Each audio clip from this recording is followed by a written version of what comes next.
Okay, are we good now? Yeah, I think I see it up on Twitch, but not on There it is. YouTube yet. It's on YouTube. Just popped it. Okay, Oh, there you go. here we go.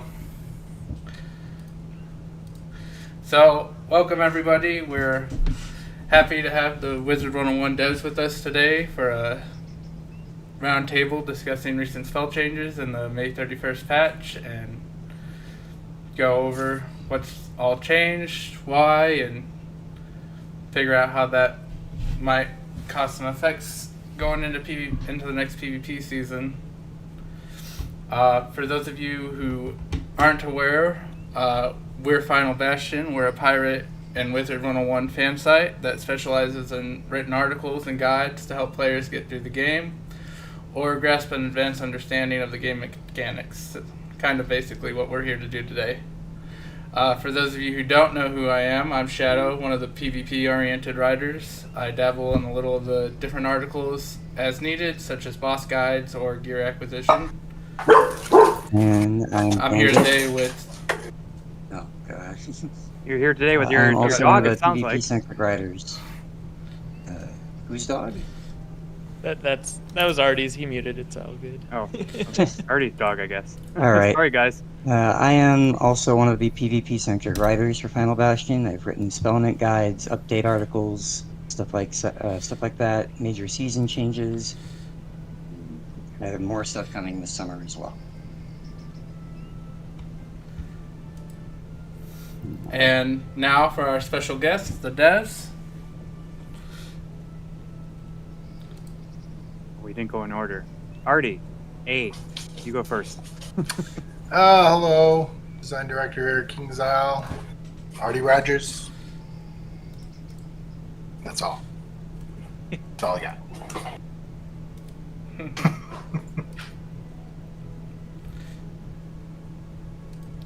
Well, Ben would be next, right? Okay. Cute. Okay. Either way. Spark just put in a list. All right, I can go next. Hello everyone. I'm Cam, also known as King Festus on Twitch, and I'm a associate designer. Woohoo! All right, my name is Dominic, also known as Stormbringer, and I'm a systems designer. I'm on the list twice, I guess. Can you hear me? Is it working now? Yep. Yeah. There It says goes. Rat. We got It you. says Ratbeard and Ben. Well, I'm both. I'm Ben Durbin, the lead design. Ratbeard. There you go. I've confused you. Yes.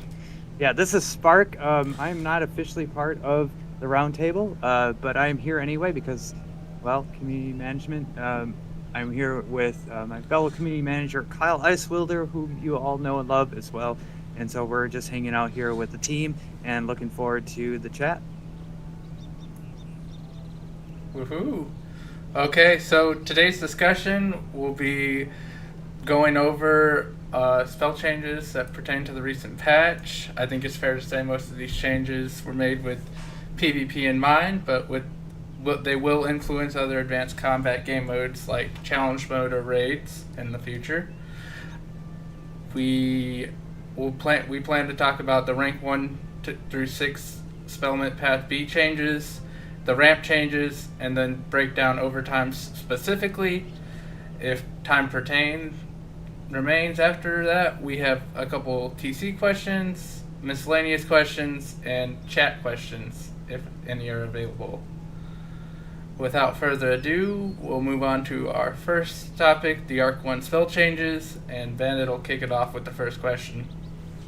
All right, so we first want to go over some of the rank 1 through 6 spell elements that were changed in this last patch. I was wondering what the overall goals behind these changes were and why they were made. So I made a lot of notes for these, but I don't intend to necessarily answer all of them. But since this is sort of a kickoff one, I'll answer this first one. So, if we kind of had one overarching goal for these changes, it sort of stems back to an observation from us and feedback from players that at max level in particular, the play was kind of collapsing around countering everything, and then just sort of waiting for your shadow enhanced hits to come online, right? So we weren't getting the play out of the spells that we had tried to design into it. Of course, sort of in the background, Dual School has been lurking in the background for a while, so there were some important changes for Dual School that kind of helps drive this as well. We could talk about those a bit later, but there were a lot of changes here. Overall, what was happening was that players, in order to get players to use something other than shadow hits, we created these conditional spells, and the conditional spells, like gambits, for example, it's one gambit would be the sort of the granddaddy of conditionals, right? Players have to put hanging effects into play, right? In order to have hanging effects that you can use as your conditions. And because the counters themselves were so strong, players were afraid to do that. So again, overall, we were trying to sort of reduce this sense among players that simply countering everything was the right way to play. And again, I wouldn't say that they were wrong, right? It was the right way to play, especially when the ramps were so powerful. So reduce the value and accessibility of cheap counters so that players can try different strats. That was what we were going for. Yeah, I feel like that's accurate. It's been accurate for a while now in regards to PvP. I don't think there's been a meta that hasn't revolved around shadow hits at max. Our next question will be specifically about Ice Colossus. It was one of the spells nerfed in the audit, and the traps got reduced from 65% to 35%, if I recall correctly. What was the reasoning for that change, and why? What was the reasoning behind that? Go ahead, Kim. I could start with the specifics for why, and basically, shield gambits were changed recently, and how they were evaluated. As you noticed, all of the more traditional shield gambits were changed to deal less damage, and Colossus was probably like the most egregious offender, I guess, as to spells we hadn't updated yet. Like we have a value, a target value for each spell, and Colossus was just way over. So we made that adjustment. Okay, and there are a couple other shield spells similar to Ice Colossus, Troll being one of them. I think it's definitely finding its place in the meta right now, and Ghoul. Both sacrifice shields for a effect, Troll Detonate, and Ghoul for Blades, but those weren't touched. Are those in the lineup maybe for next time, or are they lining up with the value of shields already? Yeah, they're on our radar. There's always, and maybe Ben or Artie could talk too about what we change, like what we choose to change and when, because there are times where we knowingly make a decision not to change a spell that we know to be overvalued or undervalued for different reasons.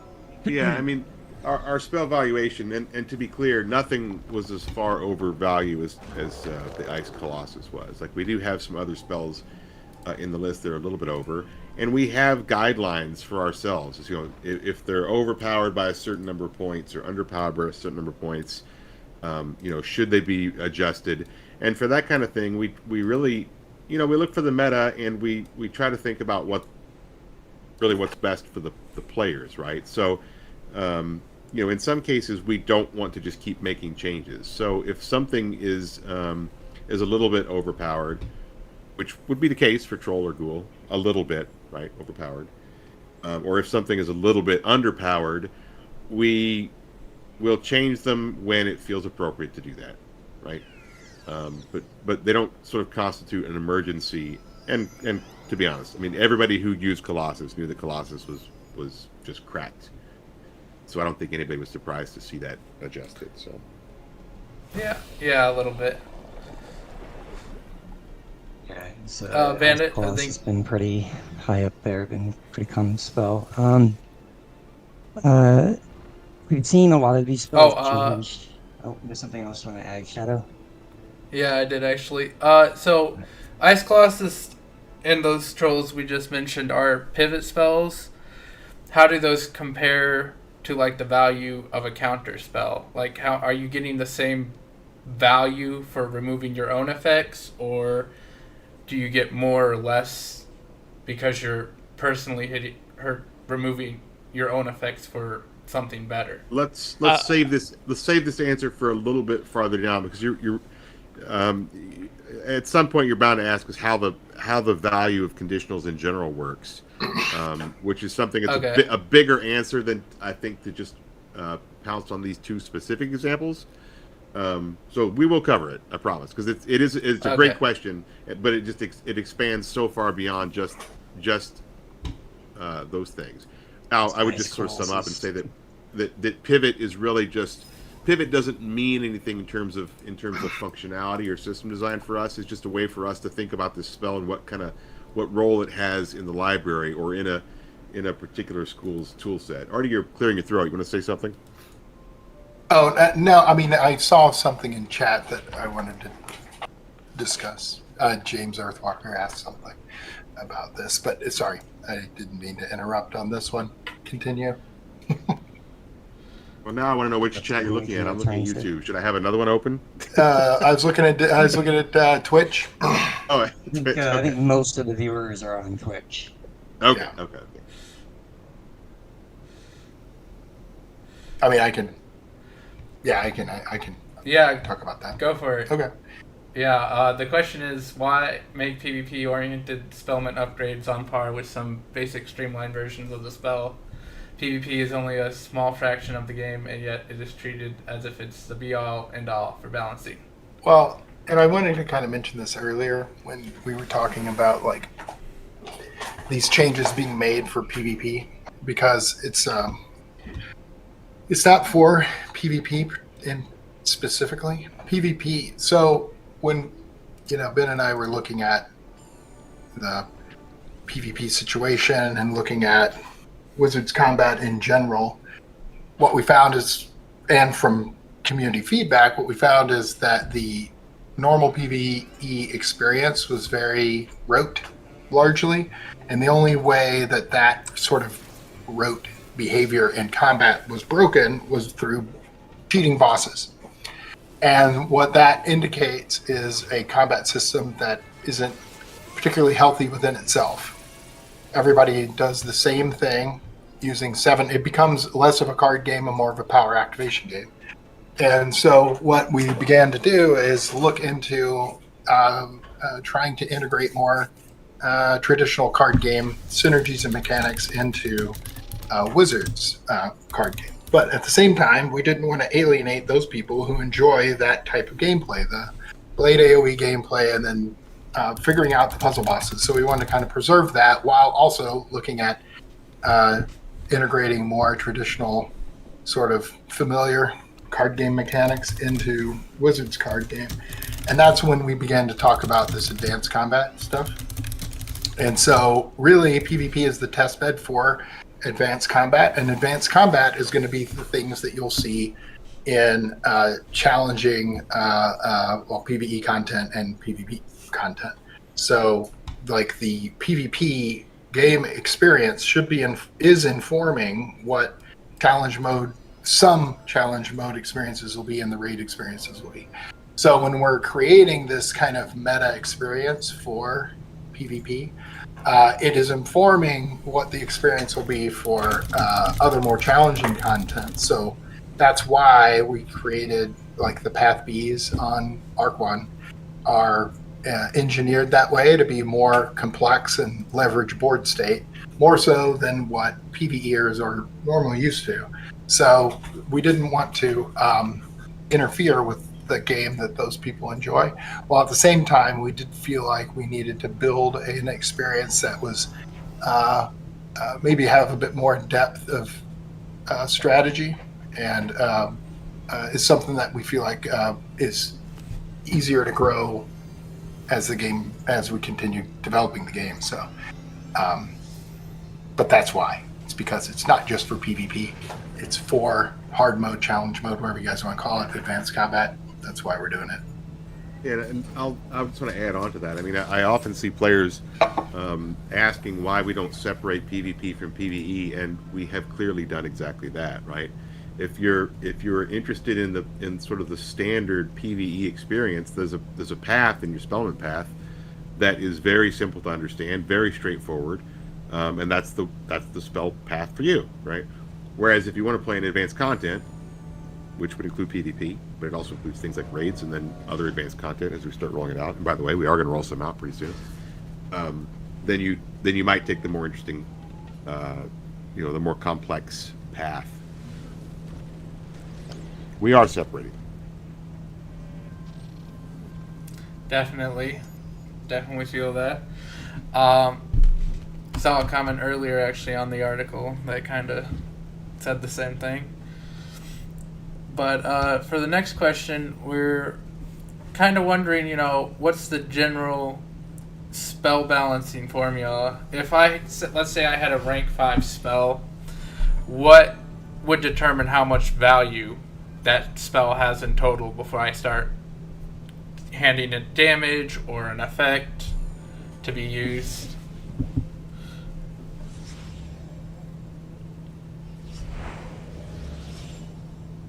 Artie? Oh, if you sure. don't take it, I will. No, it's fine. I was just looking at Nerd Enthusiast's response. And just to quickly comment on that and then comment on the other. I mean, it's pretty simple. The simplicity of Wizards' core combat system was one of the draws of the game. That's why we're not distracting from that. But at the same time, what happens is that at some point in that combat system loses its sense of progression, and then what happens is everything collapses down to 7 spells, or roughly 7 spells, and then there's no place to go, right? Like, it's very difficult for us to create any spells that will break into those 7, and so really what happens is that whole portion of the game stagnates. And granted, it's simplicity in its introduction, and people can still enjoy the game that way if they like the game being a story game, an exploration game, a puzzle game when fighting puzzle bosses and things like that, then it'll be no different.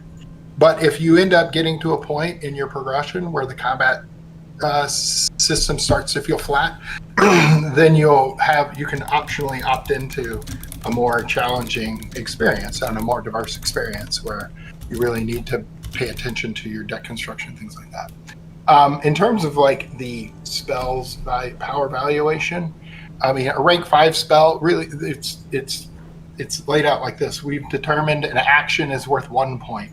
So every spell, if you're a rank 5 spell and you are just using normal pips, then it's 5 + 1, 6. If it ends up having a school pip, if it needs a school pip, then you add another point of value. And then if it's a shadow pip, you add 3, right? Or how many points of value do we add for shadow? Isn't it 3? 7 or 6? 6. Not 3. 6. So a school pip is worth 3 in total, but because its presence is there, you get an additional.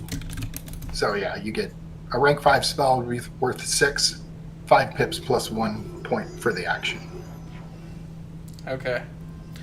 I think that concludes our section for the Arc 1 spellments. We'll move on to the ramp spells next. The ramp spells are being reclassified as non-conditionals. What does that mean, and why the change of course? All right. Yeah, you can go, Ben, or I can go. I don't care. Well, I mean, I'm going to go to town because I have a really long response for this one. So, okay, yeah, go ahead. So, conditional spells, one of the reasons we created conditional spells was to, well, first of all, to make, to build in the concept of card combos, right? That's one thing. Another thing was to have some spells that could compete against shadow spells in terms of their power value, right? Shadow pips, they have their own governor on them. They're very easy to get the extra power. I mean, we just mentioned a second ago how many extra points of value a shadow spell has. For the most part, all you have to do to get that, though, is just to sit and wait for your shadow pip to come up, which is not difficult to do, nor particularly interesting. So the conditional spells were a way for us to add additional power so that these other spells, when used in the right sort of combination, could give you an output that felt as good as a shadow pip, right? And the value that a conditional spell gets depends on a few different kinds of criteria, such as who created the hanging effect in the first place. And when I say a hanging effect, I mean a positive charm like a blade, a negative charm, positive ward, a negative ward, an overtime, either a hot or a dot. Those are all hanging effects, meaning they affect the board state in a well, I wouldn't say in a permanent way, but in a lasting and enduring way until something happens to them. So who created the effect creates a different value of the condition. In other words, if I can create my own conditions, for example, if I have a blade on myself, well, we know that that's a condition you created for yourself. That's worth a little bit less than if my opponent has a blade on himself, because I kind of have to wait for my opponent to do this, to fall into my trap, so to speak. So who created the effect makes a difference.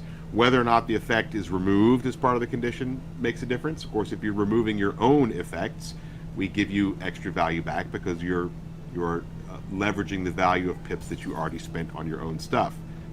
Conversely, if you're removing stuff that your opponent has created, that's worth a lot less, right? Because you're actually getting value from that as well. And then the last sort of category is overtimes. And just to be clear, overtimes are kind of, we're still looking at them, right? We're still trying to figure out exactly how they should work, because overtimes, they're hanging effects that are very much at risk, and the removal types for overtimes aren't very granular. You can invest a lot of points into an overtime, like a big dot, and see it removed fairly cheaply. And then to make it even more complicated, something like a dot, if you were to think about a low pip dot, like a fire elf, that looks and acts like a utility, right? Whereas if you look at a high pip dot, like say Skeletal Dragon, that is something where you're pouring all of your pips, hopefully, into the damage. And so dots are just sort of complicated for us to balance out, and it's something that we're constantly thinking about and iterating on. And I think that we're getting them into a happier state. There may be some other questions coming up about how dots exactly work, but so that's the basic categories of it. And so a conditional, Artie would know probably better than I would, or Cam, even exactly how wide the range is. So I want to say it's like 40% to 60% of additional value. If you are using a conditional and you meet the conditions that are expected, you can get additional points of value on it. As the pip cost of the spell goes up, or as the points value of the spell goes up, the amount of points of value that you get from a conditional go up. Right? Now let me roll it all back to the question about the ramps. So the ramps were being evaluated as conditionals, and so they had different values based on the kinds of hanging effects they were leveraging, which was one issue. And of course, the other issue was that it ended up with them being treated as conditionals. It ended up being probably too much value for them. So rather than treat them as conditionals, we now just treat them as spells that just pay for their effects straight up. And they are priced such that you're paying for 3 removals. So if you're removing 1 or 2, you're technically just sort of losing value on what you've paid into the spell. Nevertheless, I think players have shown us pretty clearly since 5th Age launch that they value the ramps even in certain circumstances for just 1 removal. So that I hope I answered your question.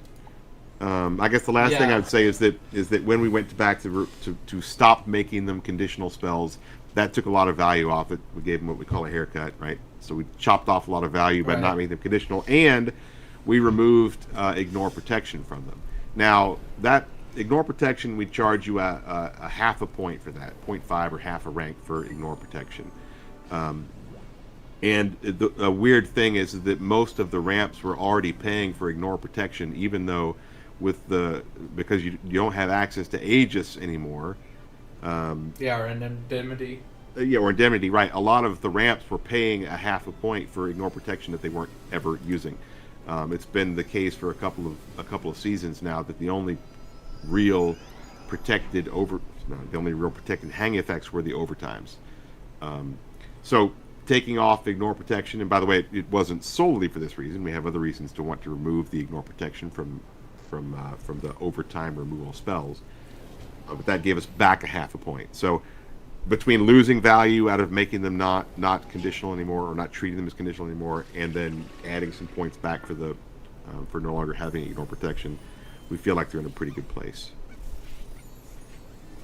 Yeah, that makes a lot of sense, because those spells really felt like 4 or 5 pip spells, maybe 6. Or higher in or some players. cases. Yeah, or higher in some cases. And Betrayal was definitely worth removing it. 1 shield for 1 40% trap. I think now we see players moving to Minotaur, where Minotaur is 5 pips, and they still just use it for the 3 school traps they're getting back and the shield removal. Now, with the pins and the dual schooling update, hopefully they're trying to leverage that damage a little more, but some are definitely just there for those buffs. Speaking about protection, is that something that we might see return in the future for other hanging effects? I know one of the only other spells that currently has protection is Celestial Intervention. It's a 900 protected ward, or an absorb, and it kind of got the buff in not being able to be removed as easily anymore, but it is flat resist, so, or an absorb, so it kind of loses value as you rank up. Any plans to add more protection, or You've got four designers in here, and I bet you could get 4 different answers if you pulled us all individually. So, I think it depends. Really, it depends. Speaking only for myself, I would not say that right now we have I wouldn't necessarily just bring back Aegis and Indemnity, but in specific cases where sufficient removal options exist, I could see maybe bringing back some protection. But I don't think at the moment it's a I'm not sure it's desirable at this particular point in sort of observing this meta. That's my answer. I'm curious. Anyone else have a different answer? Well, we've been kind of experimenting with different ways that we evaluate other hanging effects. I mean, the overtimes in particular were really tricky because their inherent value is variable. And so what we needed to do is be able to give the players some baked-in ways to protect that investment, otherwise they'd never do it. And so that's why it was there. Right now, we're looking at other hanging effects, and we played around with like flat damaged blades and some other things, and also some blades with higher potencies on them and things like that, and just to see how players reacted to them. And the reaction was, kind of mixed. And so really, what that meant is that now the potency or the value range of a single blade is more or less kind of fixed. I mean, we kind of know the range there. So then the question is, well, when would we want to? When would it be needed for that thing to have protection? Like, when would we want to have? When would it be beneficial for the player to have a half a point of value put into that one versus a half point of value put into a new one? Because they're already cheap. So a half point of value is, can be expensive. And so really that's kind of where we're settling. It's certainly not, I mean, it's in the tool chest, right? It's there, it works. Yeah. And so we could use it. But, like we were trying to, so the reason why we were experimenting with flat blades, and they weren't able to do what we really wanted to do, which is we wanted to be able to, we were trying to experiment with the usefulness of lower pip spells, because right now basically at max lower pip spells, because of their DPP, everybody just uses them purely for utility. There's no point in hitting with them. And so in part that's DPP, in part it's because of the percentile way our accelerators work. And so we were kind of experimenting with could we add a flat value to a modifier that would then make it feel like the hit, a 3 pip hit, was worth using as a hit. and it didn't. And it's systemic. You know, we made small changes in how the stack resolves in combat to try to boost its value, but it just didn't work. So we bailed on it. I mean, that would have been where we could have maybe a flat damage blade that might, exceed some of these value boundaries if we wanted. And then we might have been talking about a protected version. But in reality, it just doesn't work. Supercharge. Yeah, it just doesn't work. I mean, what? It would have been nice if the flat blade could have been processed like an enchant, but it can't. So, and it didn't make sense. It wouldn't make sense for it to anyway. Like the spells resolve a stack of effects, and it resolves the stack of effects in a certain order, and it's a logical order. And so we couldn't take a flat blade and all of a sudden say, okay, let's jump it all the way in front of the line of the stack and have it actually processed before your damage status processed. It just doesn't make any sense. That would have been the only way we could have made flat blades actually work very well. So, so we bailed on them. But anyway. And do you think you'll be bailing on absorbs then, or might there be a way to save those? We probably have to reevaluate how they work. Because, like, there's an issue, of course, with flat value things also because they don't scale. And so, like, a flat value absorb at level 50 that's useful at level 50 is useless at level 100. And one that's useful at 160 is OP at level 50. So we'd have to figure out a way to kind of have it scale, potentially, or some other way. So absorbs are just sort of, I mean, they're kind of goofy. I mean, they're not as bad. They're not as bad though because they can work on dots to help with dot mitigation because the damage is distributed. But other than that, I don't know. It just gets hard. Yeah, like I said, it's hard to evaluate. Okay, that wraps up our ramp questions. Before we move on to the next section, we do have a giveaway for both streams. If chat would like to type in the word Lightkeeper, we will be giving one Lightkeeper bundle away to Twitch chat, and we will be giving one Lightkeeper bundle away to the YouTube chat. So put in that keyword Lightkeeper, and we'll draw the winner before the end of the discussion. Our next topic is going to be overtimes, which I would say was a big focus of the patch. And so I think Ratbeard already hinted at this, but for protection, we're curious about how much does it cost for HOTS, dots, bombs? Is it all the same? I know you said removing protection was about 0.5 of a bit, or what, 0.5 points? Value. Yeah. Well, adding protection costs the same regardless of what it is, but we have certain rules that define when we would add protections to HOTS or dots. So they have to meet a certain value threshold in order to be eligible to receive protection. And what would that threshold be for dots? Is it the same across the board or different for each type of OT? It is different for each type. The threshold for HOTS is a little lower. Basically, and yeah, go ahead.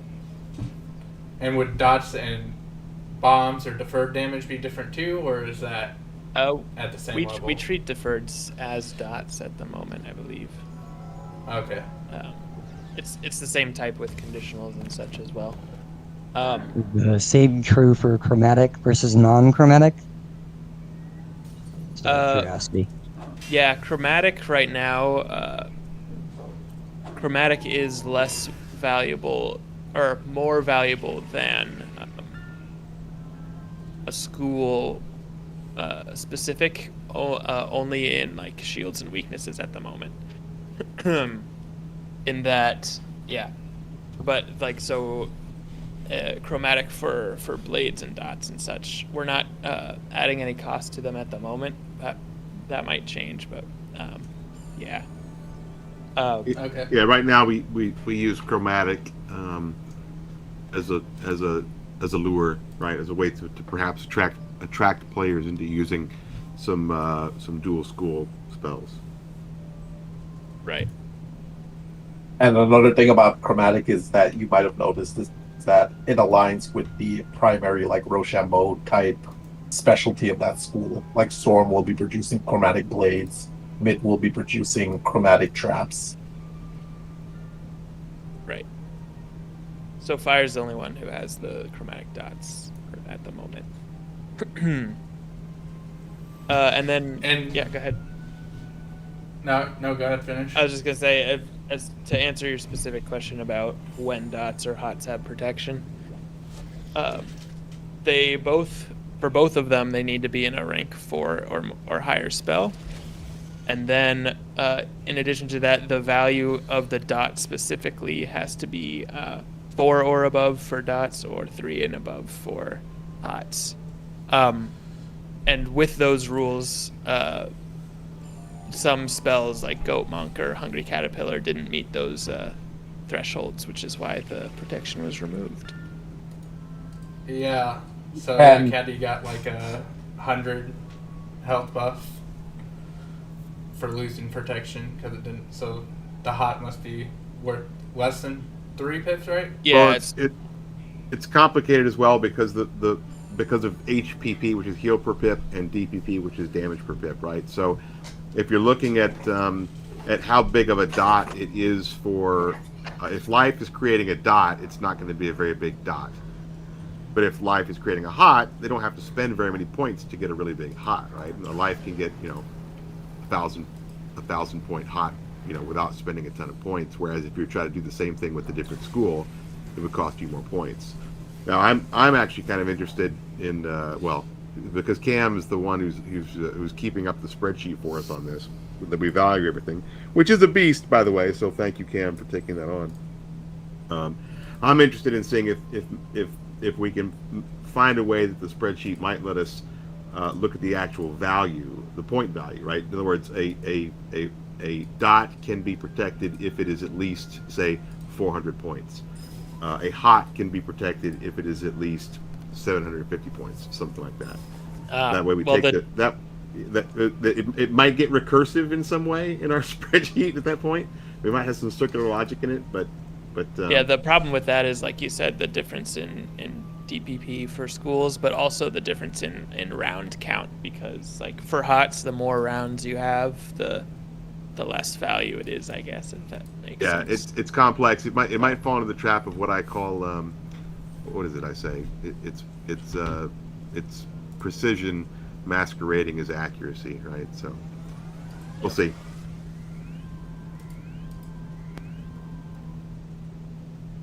And so then, continuing on with the dots, our next question would be, does duration of the dot have an effect on the value it gets, or so like a 5-round OT versus a 3-round OT? It does, and it's a little bit complicated because it switches depending on the value of it. Like the actual magnitude of the pips of the dot changes the duration value. Like if Fire Elf, for example, which we're not planning to do, by the way, went up to 5 rounds, it would actually cost value, versus like if a higher pip dot went up to more rounds, because it's based on like, are you using this dot for utility purposes such as removing shields, in which case extending the dot to 5 rounds would give it more utility, or are you trying to use the dot for damage, in which case extending the dot delays the time frame in which it stretches out the time in which the damage is given to the opponent, so it gives them more time to react. So that would probably have more value at that point. And so are deferred damage OTs getting more value compared to dots on that, or so because it's all at once? Yeah, deferred always. If I remember correctly, deferred always gets value for each round added because you're not removing shields with it, so it's not really a utility at a. Yeah, all you're doing by if you make a deferred over time take longer to resolve, all you are doing by extending the round count is making it more vulnerable.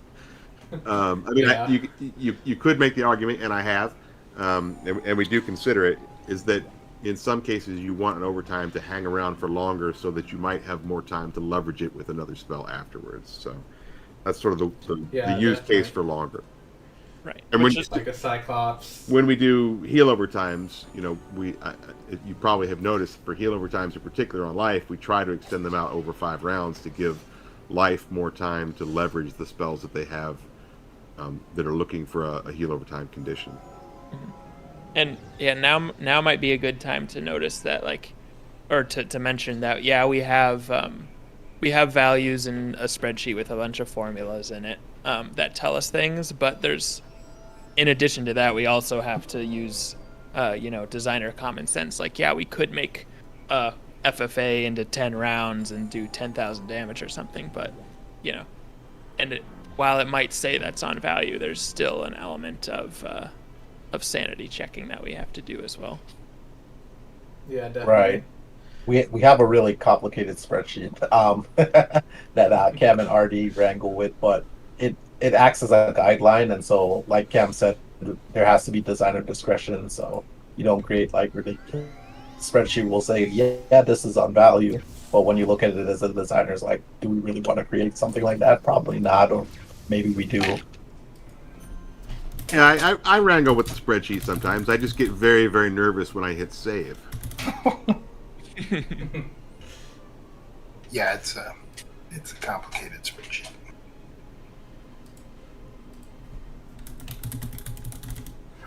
And so then moving on from duration, we'll go more specifically to dots. I know with some of the last spell audits, dots were normally getting about a 25% buff just for being an OT. Is that still true for dots or HOTS? Or has that value been changed since some of the rules and audits? I don't think we changed that. No, I know. still 25%. Yeah. But then that is partially why we wanted to start using round or duration as a variable. So then we could start to make things a bit more potent. And then also, like, by increasing duration and lending value because of that, we can put more pressure onto detonation.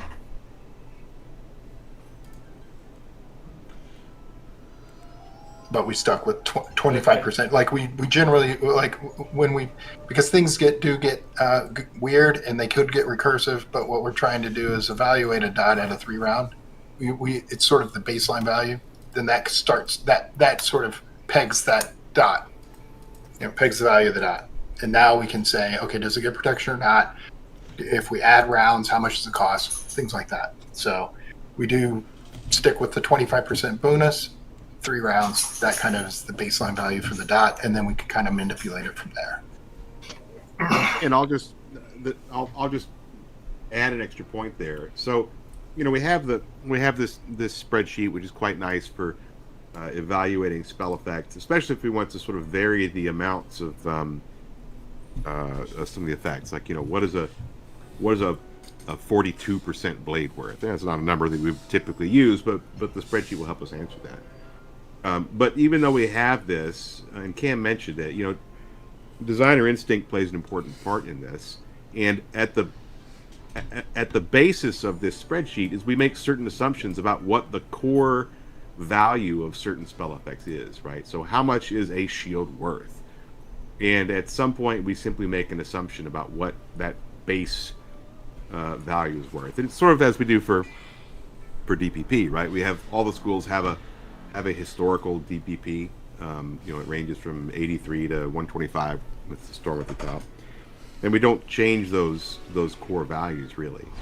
But the core values themselves are based on a designer assumption. So no matter how technical we try to get, with our audits, it is a craft. It's not just a science, and so we have to make some sort of assumptions. And sometimes that will lead us to change things, to change our minds on things.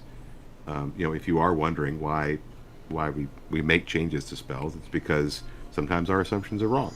The shield gambits, I think, was a good example of that. We made certain assumptions, and then we tested those assumptions, or to put it more precisely, the players test our assumptions. That you guys do it. If we think that something is worth a certain value and you don't use it, there's a good chance that we're overvaluing it. So we'll go back and look at it again, see where we might have made a different assumption. Okay. I would like to remind chat that the keyword is Lightkeeper for the bundle giveaway, no caps. I think I see a couple people using capital L, but I don't think it's flagging that, so Lightkeeper with no capital letters, one word. Going off of that, so you kind of explained why a trend we saw with the patch was that Storm gained hot protection, Life lost a bit of hot protection, which is kind of not what you would expect because hots are mainly originate from Life's wheelhouse, but because there's more value on like Dark and Stormy or Berry Surprise, those got the protection where Life lost it. This might be a hard ask, but is anyone able to break down the value distribution of Dark and Stormy as an example? I have the sheet open. I could, yeah. Like I don't. You do have the sheet open? Did you say? Yeah. Oh, yeah. You can show specifics, but specifically, like I remember Hungry Caterpillar's hot was like worth 1 point of value or something like that. Yeah. Well, and, so and this, yeah, it is. It would be final value. This wouldn't be starting value, right? So, like with Dark And we did Stormy, discuss it. Yeah. Our options were really to remove. While already looks at the. Yeah, go ahead. Yeah, while already looks at the value, like we did discuss that. Like we were obviously thinking, hey, it's kind of weird that Storm gets protection, but Life doesn't. But the value simply didn't work out. And one of the other alternatives we had was we could have shifted more of the value into the heal, so we could have increased Hungry Caterpillar's heal till it met the value threshold. But that would have also lowered the damage of Hungry Caterpillar, and we felt that players would like that a lot less than just the protection removal. Yeah, definitely. As a Life main, I probably would have to move over to Grenadier. Yeah, and we did a case by case. So, yeah, I mean, we looked at what you know once we decided to make an adjustment in our evaluation of how, you know, what got protection, etc. Then we went through case by case as to what were going to be the resultant changes, and then we saw if that ran counter to the intent, and if it did, then we made adjustments. But in the case of the Life things, I mean, you know, Life's strength is healing and not hitting, so it felt like it was okay that in those cases that they would favor the damage side, since they already have a lot of healing. I mean, it's counterintuitive, really, in terms of the sort of the nature of the schools, but from a practical standpoint, it made sense. Yeah, basically, Dark and Stormy breaks down to where the heck is it? Oh, there it is. It's basically 13 points of value for the whole spell, and like, what is this?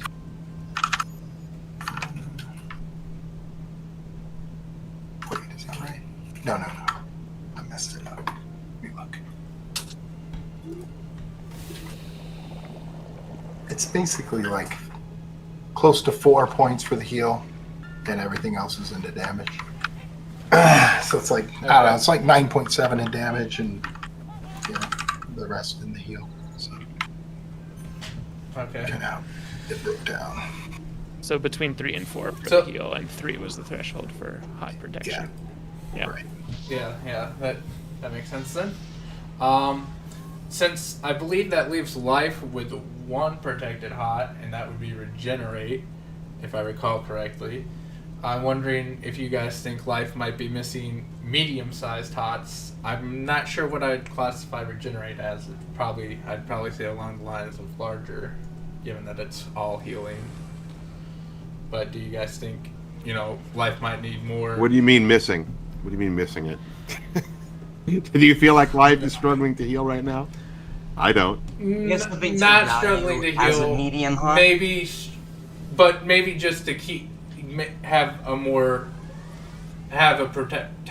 than just one protected hot, because I know it is a lot easier to remove them now, which kind of makes it harder to meet those conditionals, especially with like a snowdrift in the mix.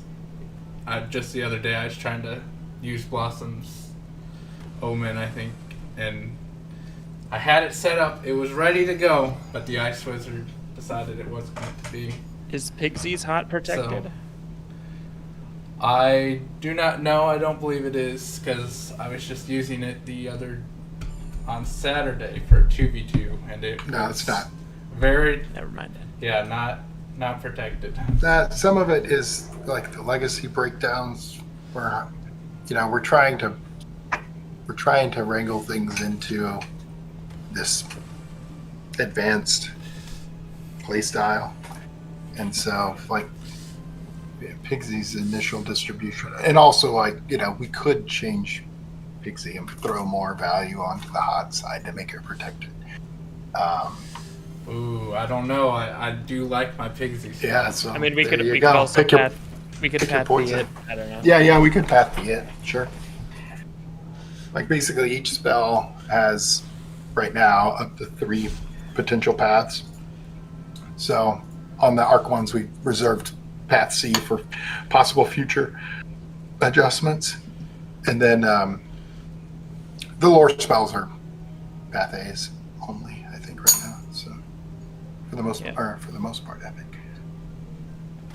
And then along that line of different tools life could use for hots, Goat Monk and Caterpillar have been complained about a lot. So I'm wondering what you guys think about hot bombs or hot deferred heals, the same way Myth has DOTs that take time before they can be activated, or you might incentivize the activate feature equivalent to detonate. Do you guys think that's something that might help That might be kind of life or might help? that might be cool for fire. Yeah, I definitely say fire is probably struggling with heals Yeah. right now. I mean, we saw that too. So it's like, because we only had a certain, so there's a lot of, because we've moved into this advanced combat sort of model where we're trying to establish and leverage board states. There's a lot of design space available now, whereas before it was kind of, the design space was feeling a little tight for standard PvE, and this is giving us a lot more design space.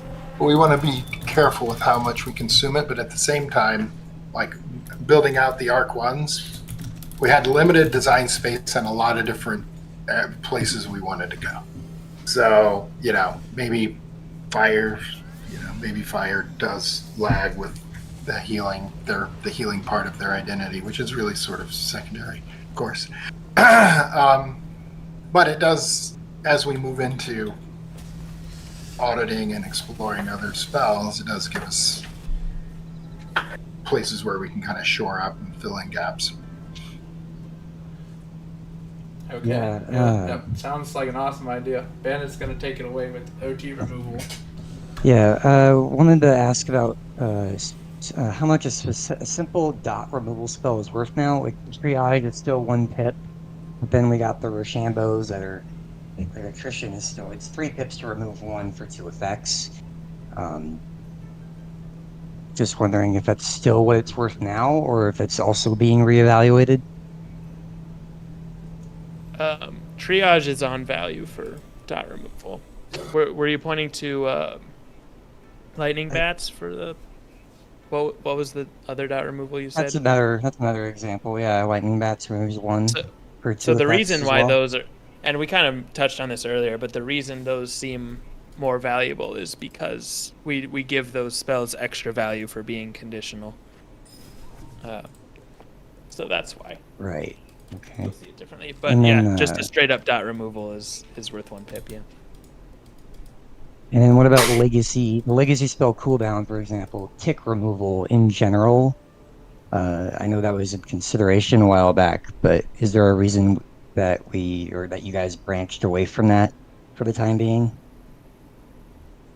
Well, cooldown in specific, it's because it's ice and it counters dots, so that's Right. counterintuitive. Okay. But I guess I'm mostly referring to just the effect. It's not cooldown specifically, but Yeah, we'd have to the idea evaluate of it. removing it. Yeah. Yeah, we could possibly play into that more. Part of, I mean, there also is a bug now where it doesn't work with protected ones, I think. Like extending and removal. So we have to fix that. But also, yeah, it's just, I mean, full removal is most useful. But yeah, we could explore the extend or reduce. Yeah, let's see here. We have the rank 1 through 6 spellments, with a lot of them having 1 OT equating to 2 non-overtime hanging effects.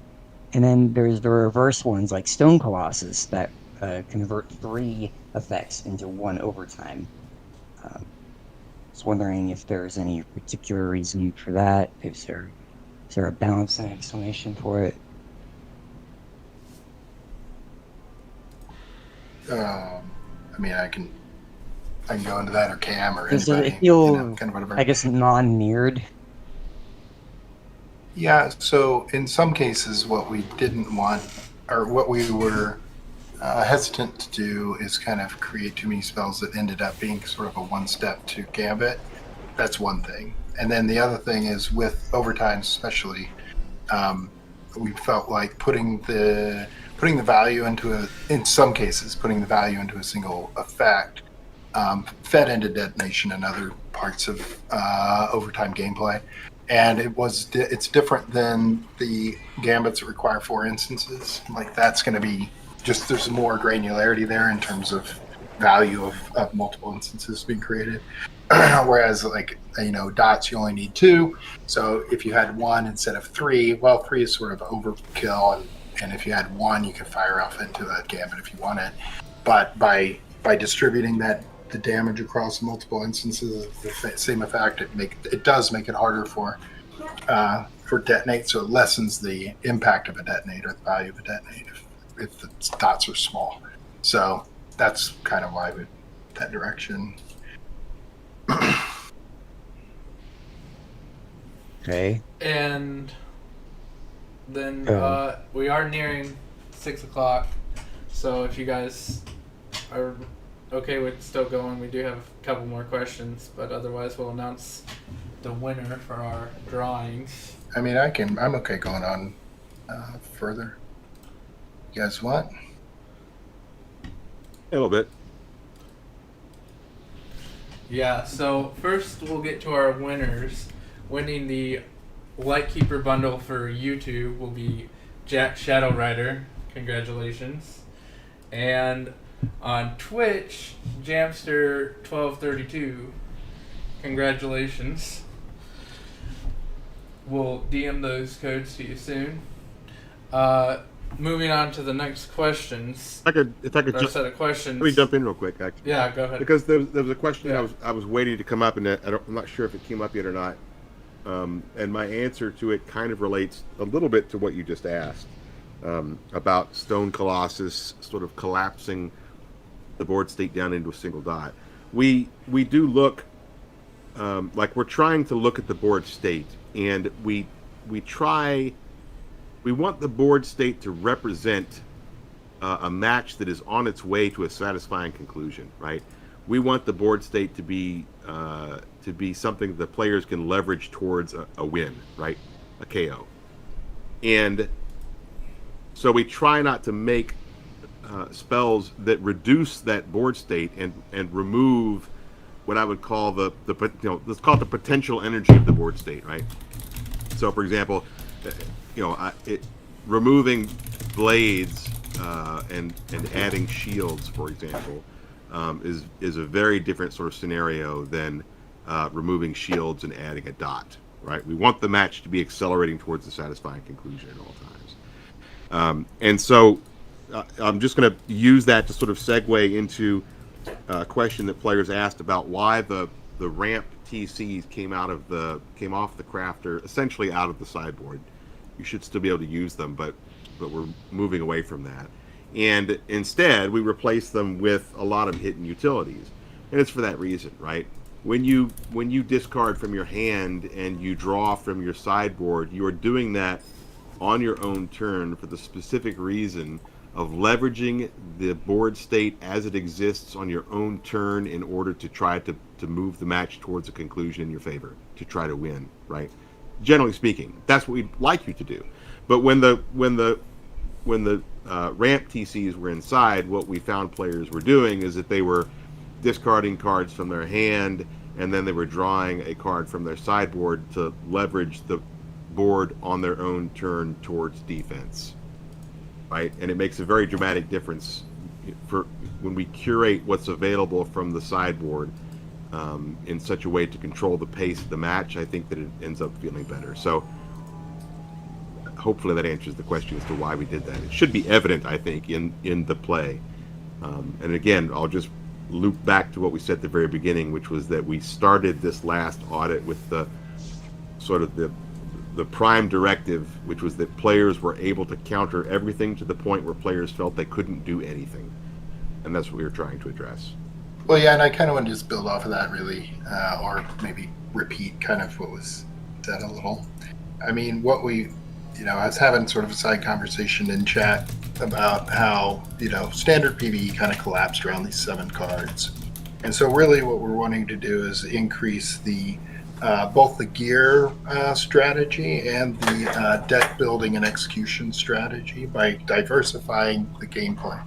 So what we noticed when looking at 4th Age PvP, and we still see it, right, is there was and again, that's why the ramp modification was useful so far, is that the PvP even was collapsing around shadow hits. So it was really kind of playing around with mitigation and acceleration stacks until your shad came about, and then you're trying to get an open hit or as much of an open hit and buff hit as you can. And then that was kind of how you were jockeying. But it was really kind of the spell selection was really had collapsed somewhat. So we were trying to kind of revitalize that to a point. And so some of that was what Ben was saying, is that old explicit removals were more simple removals. So it was simply I'm burning some of my value, my pip value, my spell value, to remove something that you instilled your spell value into with no return really. And so it ended up just decelerating the momentum of the match.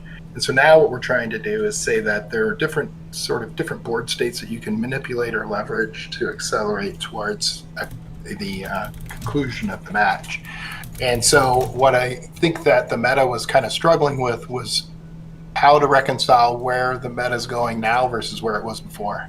Like where it was before with simple removals is that you do consider the removal of your opponent's effect as a counterplay, not as a play in a sequence of plays that lead to victory, right? And that's really what the ramps were intended to do. Their intention wasn't to be a straight counter. Because I remember when they first came around, people were like, oh man, they can pack like 10 fuels or whatever, and I can only pack 6 scales.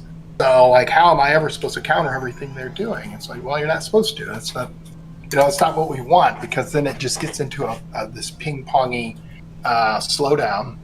And really what we were hoping, or what we were wanting to see happen, is that players would, they would explore what their opponent can handle, and then they would pick a path to lethal.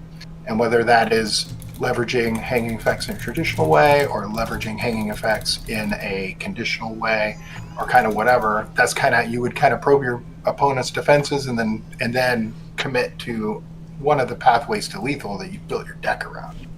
So like, because I was watching some matches on your stream and Earthquake just comes up, and it's just kind of like Earthquake totally just removes all these things of value off the board, where it always feels like it's decelerating the match, as opposed to kind of definitely changing it into something you can use to accelerate the match. So that's kind of I've long had qualms with Earthquake. Yeah, and it's I await its ban. it's one of those that it's just it's just this weird infinite removal thing, and doesn't really have a clear valuation. It's just a bizarre thing that sits in the library until we get to it.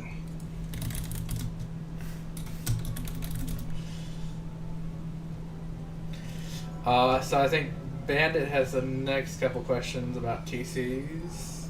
There's well specifics actually. Well, sort of specifics. There's some banned TCs. Oh, I'm sorry, I skipped a part here. The rank 4 through 6 spell-limited versions that were recently added to the game. I see most of them are based on tier 2, but is there a particular reason for that? Instead of the other tiers 3 through 5? To make it so getting spellments is still valuable. That makes sense. That's the main reason. Right. Right. Is there We want the anywhere spellman else? acquisition. Yeah. Is there anywhere else to get them other than crafting? Not at the moment. The rank 5s and 6s, At you the say? moment. Yeah. Yeah, 4 through 6. I know. Fours are in fours the drop combo. from. Yeah.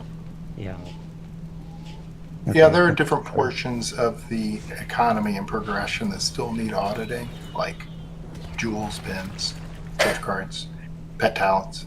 So we're just taking it piece by piece and then mapping it out and integrating it.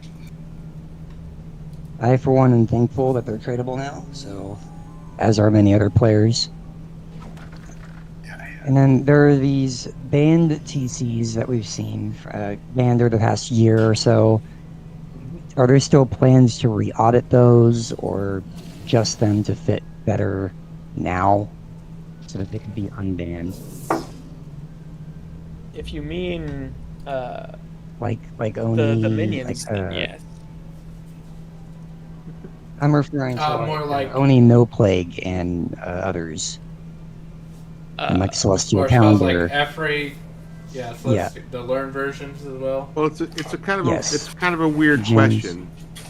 Let's take let's take something that's fairly straightforward. I think Oni No Plague was just what was it, 5 pips for 1,000 damage. I'm off the top of my head, right? 6 pips. I believe. 6 pips. Okay, so Yeah. but Close enough. But that spell itself doesn't really do anything different than a 6-pip hit, other than give you more value per pip than any other spell.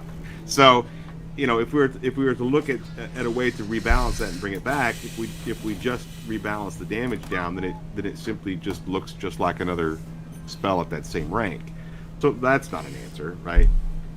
So when we find spells that are sort of out of value for where they are, especially if they become a problem in PvP, and I'll just give a shout out to all the PvP guys that we really appreciate it when you find broken spells and lean hard on them, because that just elevates them for us as to something we know that we need to deal with. So, we'll take them out, we'll reevaluate them, and then we'll figure out a way to bring them back. So, I guess the short answer is PvP doesn't need them. If you think that you need them, it's probably because you recognize the fact that they're overpowered, right? If it's a need that you have beyond that, then that's a good argument for bringing it back faster. But I think for most players, typically when I hear someone say, "Hey, bring back these TCs," it's because you recognize that they gave you a way to put powerful hits in the sideboard and accelerate the match, right? Yeah, I agree with that. It does make it easier to pull. I think adding, having the hits inside is reminiscent of the pre-enchant meta from a year or two ago, when that was quite popular. But now that so many have been banned, it's a little harder to do that, and players more lean on defense nowadays for their sideboard. But Yeah, and that's that's under evaluation as well, because we were having discussions about that. Should we widen the amount of offensive options in the sideboard, like we were discussing? Right now we have the Pat Bs in the sideboard. Maybe we want to bring some Pat As in the sideboard, just to allow players to get get that hit and utility, but that's in discussion right now. And like Artie said, some of our larger systems still have to be audited, like TCs in general. Yeah, so auditing TCs, do you guys still like where the TC buff is currently, or in comparison to the value a spell-lamented Path B TC would give, does that line up with the 15% TCs have? I think TCs are usually either 20%, which usually falls out of value, especially on the high rank spells. Like a Storm Owl with 20% on it is that's egregious. It's outrageous. But Yeah. you know, a lower pip spell might be okay. But I think in general, you know, we haven't yet decided exactly how much added value should be on a TC. They range, you know, some are 10%, some are 20%. If something is at like 15 or some other weird number like 17 or something like that, it's just because that happens to be where someone rounded it off at one point. So we just need to decide, you know, as a design team where they should go. I think we all feel that because treasure cards are a limited resource, first and foremost, they can afford to have a little bit of extra power. We all feel that depending on the method of acquisition for them, they may have a little bit of extra value. But you know, at the same time, well, we all have different relationships with the sideboard. Like I would say that Dominic's relationship with the sideboard is very different than the way that I look at it, because he plays a lot more PvP, right? So he's going to look at it in a different way than I do. Our sideboard is extremely powerful, to the point that I often say that there's not really any other card games like ours where you can literally discard. Well, you maintain two different decks. The main deck has card limits on it, copy limits on it, and the side deck doesn't. So that's a big difference. And then on any given turn, you can discard your entire hand and redraw from the side deck. That's extremely powerful. It's just hugely powerful. And so I kind of give the stink eye to anything that adds more power to the sideboard on top of what is already, I think, extremely powerful functionality. Okay, it is 6:15, so I think it's a good place to call it. I would like to thank you guys for being here, answering our questions. Shout out to Spark for providing those bundle codes, and I hope the players who won them enjoyed them. We will be uploading the YouTube video with this roundtable, so be on the lookout for that. And with that, have a good night, everyone.